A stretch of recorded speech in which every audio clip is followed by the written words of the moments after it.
我係 Irene，我係一個精神病患者嚟嘅。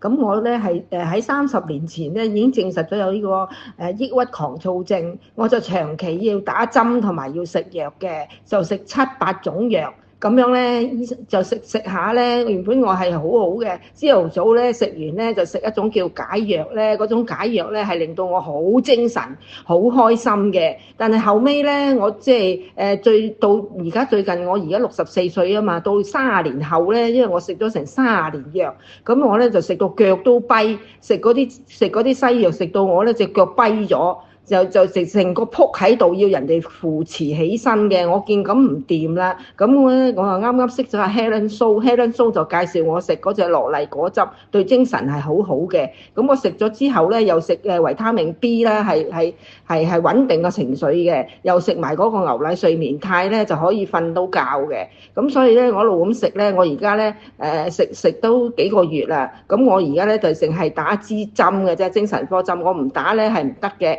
因為咧我個腦咧會標啲説話啊、圖片啊咁出嚟嘅，個腦會咁樣標啲嘢出嚟嘅，會胡思亂想嘅，唔食。所以我而家咧就食每日食2杯樂麗果汁就好咗好多啦。我覺得連我媽都話初時唔信任我食健康產品嘅，咁我媽話：哎呀，你好咗好多啊，我都要食啦。我媽唔係精神病，我媽其他病，佢話我都中意食健康產品啊，女咁。